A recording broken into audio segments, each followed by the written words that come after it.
Kisah sejarah, perjalanan cerita sebuah kota, fasad nan rupawan, coba diringkus dalam sebuah citra.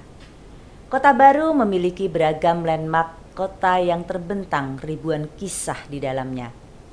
Dari citra babon anim yang mewujud sebagai penanda masa kota baru, ingin disampaikan semua mimpi-mimpi tentang sebuah kawasan yang menjadi kekuatan baru daya tarik Jogja. Sekuat apakah sebuah citra bisa berbicara mengenai mimpi besar penataan kota Jogja? Assalamualaikum warahmatullahi wabarakatuh.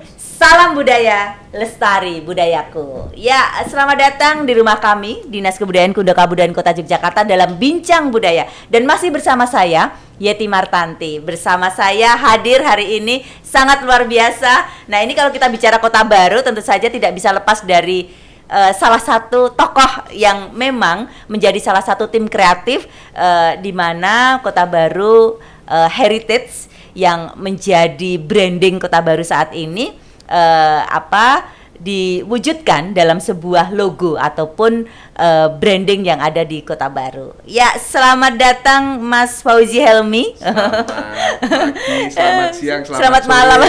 Kita ya. semangat terus ya. Oh, iya.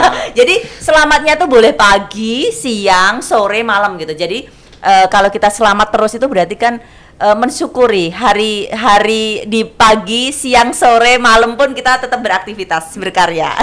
Sehat selalu Mas Helmi? Alhamdulillah sehat. Ya, jadi hari ini kita akan ngobrol santai tentang visual branding kota baru. Nah, tentu saja nggak bisa lepas dari Mas Helmi yang menjadi tim kreatif juga dalam membuat sebuah logo tentang kota baru heritage yang sekarang memang sudah digulirkan oleh pemerintah kota Yogyakarta sebagai branding kota baru. Nah, tapi mungkin sebelum kita ngobrolin tentang branding kota baru itu sendiri, apa nih kesibukan Mas Helmi? Apakah masih mau motret atau ada hal lain gitu selain sebagai fotografer atau mungkin mengajar atau apa gitu Mas? Ya, mengajar yang lain. Mengajari sesuatu. Okay. Ya, masih ngajar. Terus kebetulan sekarang sedang terlibat di beberapa proyek di Kementerian BUMN. Ya, branding. Oh, branding juga ya. Branding. Nggak bisa lepas dari branding ya. Jadi banyak hal ya, karena ini memang menjelang tahun baru ya. Mungkin ada banyak perusahaan yang kemudian ingin rebranding atau gimana itu ya Mas ya? Ya, rebranding, terus kemudian mereka ingin merefresh kembali dari image brandnya ya. Artinya itu kan harus dikemas dengan serius ya.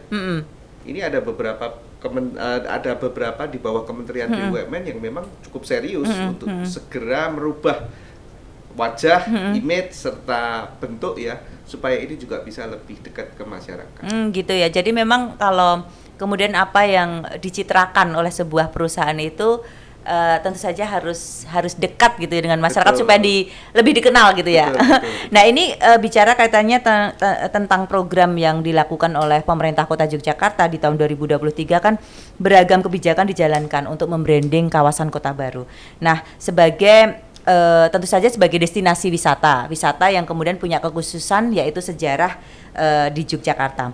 Nah, menurut Mas Helmi sendiri sebenarnya apa sih daya tarik kawasan tersebut, kalau mungkin dilihat kan Mas Helmi ini sebagai fotografer juga, kemudian juga sebagai konsultan brand gitu ya, yang kemudian bisa melihat atau menangkap sebenarnya kekuatan apa sih yang kemudian nanti saya akan juga bertanya tentang kemudian kenapa kemudian branding seperti itu yang dimunculkan gitu. Betul. Nah, ini apa Mas Helmi kekuatan ataupun keunikan gitu? Jadi kita berkaca dari beberapa kota. Iya. Kebetulan saya juga menjadi tim kreatif untuk beberapa branding, city branding. Nah, kalau Jakarta itu punya kota tua. Iya. Semarang punya kota lama. Jogja punya kota baru. Ya. Keseksiannya adalah romantisme Hindia Belanda pada masa lalu ini sangat keren untuk diangkat. Dan kota baru tentunya mempunyai kekuatan itu. Sehingga nanti kekuatan ini juga bisa menjadi kekuatan dalam mengundang orang untuk datang ke Jogja menikmati seperti apa sih romantisme Hindia Belanda di kota Jogja. Oke. Jadi sesuatu yang kemudian nantinya lebih apa ya, bisa dirasakan ya. Betul. Bisa dirasakan, dan juga banyak fasilitas juga sebenarnya kan di Kota Baru itu sendiri yang ini juga menjadi daya dukung dari Kota Baru itu sendiri apabila dikembangkan. Betul. Nah, ini sekarang Mas Helmy tentu saja juga sebagai fotografer gitu ya. Itu kalau hal-hal yang kemudian mungkin bisa menjadi harapan gitu yang kemudian dibingkai dalam sebuah foto gitu. Kalau melihat Kota Baru itu yang sisi mana yang kemudian paling pas gitu Mas untuk kemudian menggambarkan Kota Baru itu sendiri dari ini loh, sudut pandang sebagai fotografer gitu. Jadi kita ini adalah makhluk visual. Segala sesuatu itu akan jauh lebih melekat secara visual daripada kata-kata.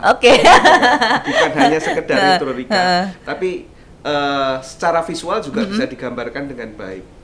Kota Baru itu memiliki sudut-sudut yang sangat romantis. Kemarin saya sempat hadir di acara pameran di Rumah Kota Baru ya, kalau nggak salah waktu itu. Itu sangat keren. Walaupun bentuknya ukurannya tidak terlalu besar, tapi dia mampu berbicara seperti apa sih keindahan Hindia Belanda pada masa lalu di Kota Baru. Terus kemudian bicara mengenai sudut-sudut yang lain. Itu sebabnya kenapa saya memilih Babon Anim yang ada di Kota Baru untuk bisa menjadi daya tarik visual. Bicara mengenai fotografi, saat ini kan fotografi menjadi salah satu cara manusia untuk mengaktualisasikan diri kepada orang-orang lain melalui sosial media. Nah, ini adalah salah satu cara untuk membranding Kota Baru dengan cara memvisualisasikan aktivitas yang ada di Kota Baru melalui orang-orang yang hadir di Kota Baru. Nah, itu cukup menarik. Salah satunya misalnya kita membuat beberapa waktu yang lalu kita sempat membuat lomba foto di kawasan Kota Baru ya. Akhirnya apa? Semua orang, bukan hanya masyarakat Jogja, tapi masyarakat di luar Jogja itu mau berduyun-duyun, kemudian menikmati romantisme Kota Baru melalui bahasa visual dalam fotografi. Bentuk foto itu ya. Oke.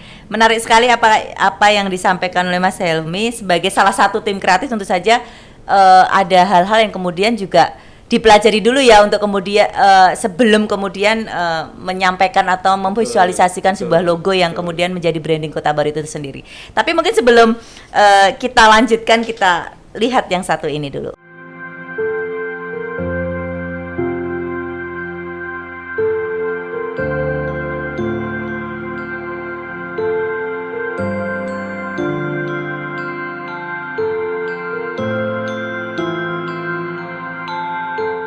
Nah, sebagai salah satu tim kreatif ya Mas Helmy ya, yang turut andil dalam proses kelahiran logo Kota Baru itu sendiri, sebenarnya bagaimana proses kreatif dari pembuatan logo tersebut gitu, yang tentu saja memvisualisasikan sebuah kawasan ke dalam bentuk logo itu kan gimana sih?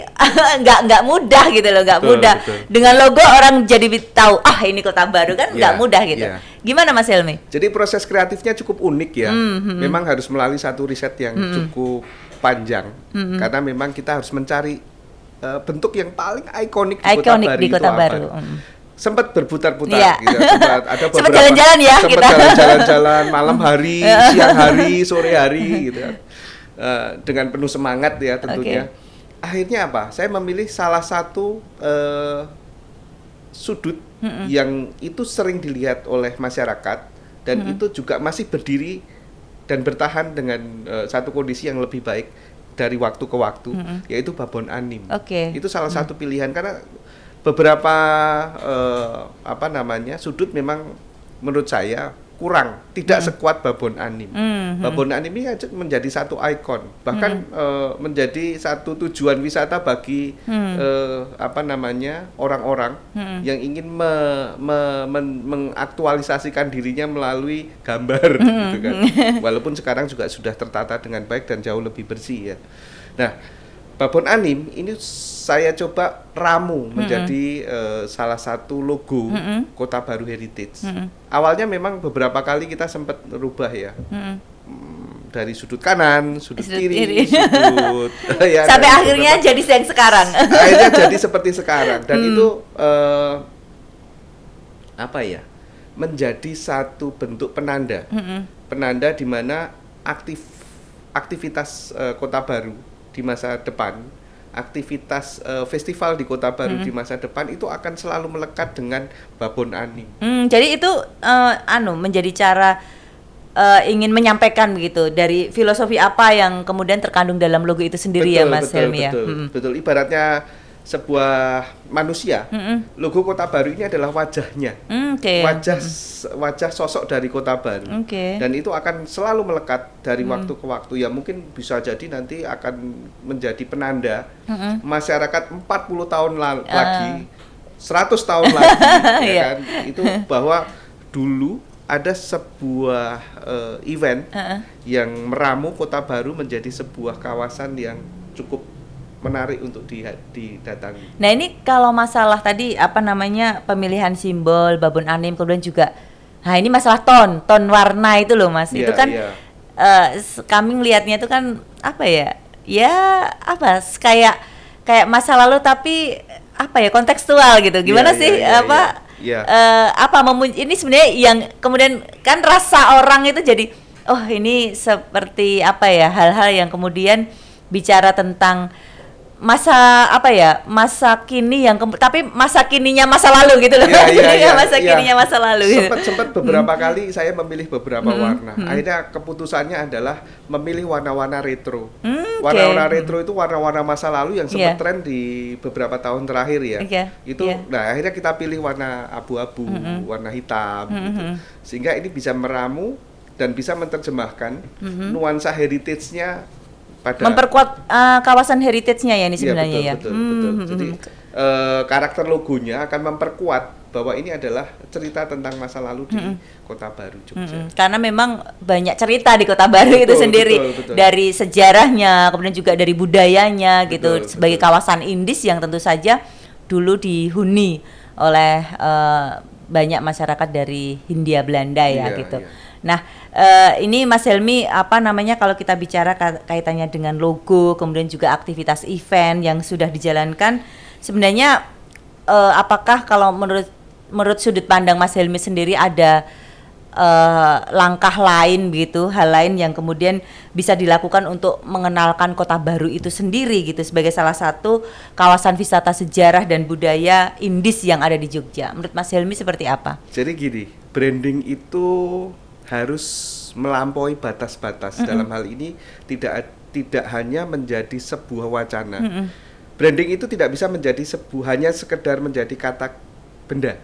Dia harus menjadi kata kerja. Jadi dan ini sudah dilakukan Dinas Kebudayaan Kota Jogja dalam hal ini sudah melibatkan banyak sekali elemen di kawasan Kota Baru untuk terlibat. Karena branding itu kalau hanya sekedar ya udah kita bikin logo, sekedar bikin event, tapi tidak melibatkan ekosistem yang ada di dalamnya, branding itu akan terhenti sampai di situ saja. Tapi ini kan sudah melibatkan banyak orang, banyak pihak, sehingga mereka semuanya memiliki kawasan Kota Baru untuk digerakkan, untuk dihadirkan setiap waktu menjadi sebuah event yang bukan hanya event di kawasan daerah istimewa Yogyakarta saja, tapi mungkin bahkan sampai menjadi event tahunan yang akan ditunggu-tunggu oleh masyarakat baik dari Jogja maupun dari luar Jogja. Bahkan ya. Saya berharap ini menjadi harapan saya bisa menjadi sebuah event yang akan diminati oleh orang-orang yang dulu pernah tinggal di Jogja. Oke, jadi ini merupakan salah satu promosi ya. Betul. Untuk masyarakat Belanda sendiri gitu kan, untuk masyarakat Belanda dulu yang mungkin entah kakeknya, neneknya itu pernah tinggal di sana gitu. Jadi mereka tidak hanya mendengar cerita dari kakeknya, neneknya, dan mereka bisa secara langsung menikmati sajian makanan Ritz-Tafel misalnya di kawasan Kota Baru, sehingga itu bisa merasakan seperti ini loh nuansa Jogja dengan Hindia Belandanya. Ya, menarik sekali. Jadi memang berarti harus banyak mengaktifasi ya banyak hal yang kemudian memang menjadi potensi yang ada di kawasan Kota Baru itu sendiri. Mungkin sebelum kita melanjutkan obrolan yang sangat menarik ini, kita jeda sejenak.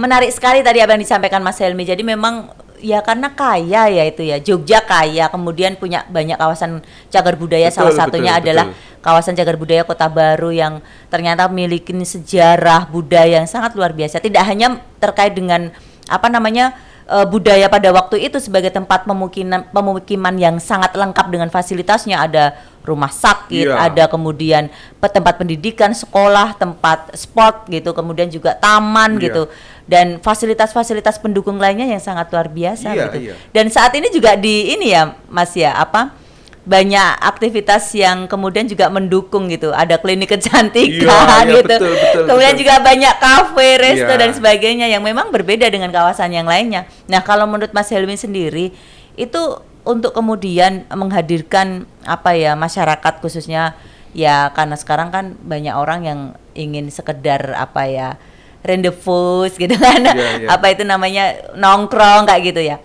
Nah, tapi supaya kemudian punya nilai yang secara ekonomi itu ya bisa kemudian lebih menghidupkan masyarakat yang ada di Kota Baru itu sendiri. Nah, sebenarnya sentuhan apa yang mungkin bisa untuk menjadi penguat lagi bagi bagi kawasan Kota Baru itu sendiri, Mas Helmi? Karena kan kalau dengan aktivitas tentu saja banyak juga yang sudah dilakukan ya. Tapi mungkin ada hal lain, mungkin dengan sentuhan apa lagi yang mungkin bisa memperkuat dari kawasan Kota Baru itu sendiri.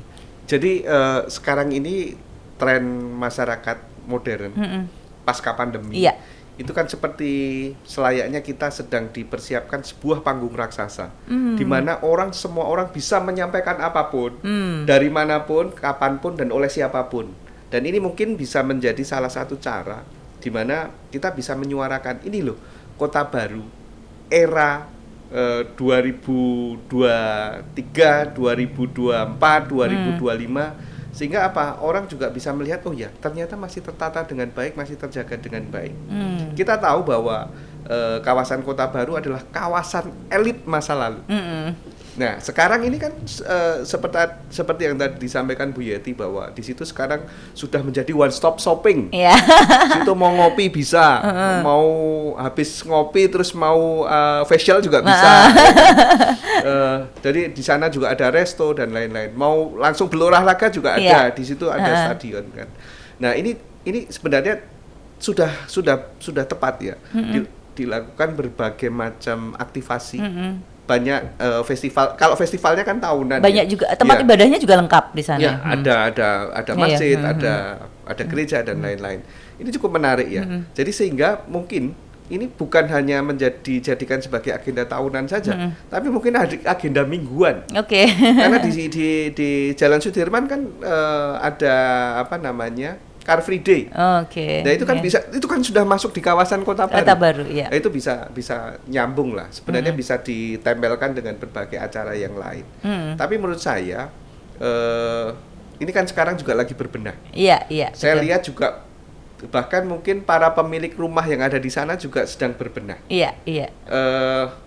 Hanya saja mungkin masih kurang welcome. Ya kan. Nanti kalau misalnya ada satu kegiatan yang diadakan secara rutin, bisa mengunjungi rumah-rumah ya. Iya, itu kan cukup menarik sehingga aktivitasnya bukan hanya sekedar di festival, tapi siapapun yang datang ke Kota Baru itu bisa merasakan aura Kota Baru sesungguhnya.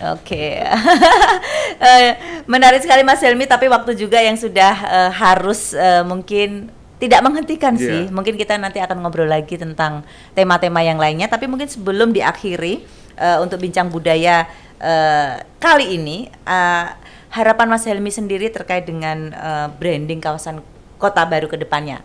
Ya, harapan saya Jogja kan bukan hanya Malioboro. Jogja bukan hanya Tugu, bukan hanya titik nol, bukan hanya keraton, tapi Jogja ada Kota Baru yang itu mudah-mudahan bisa dihidupkan.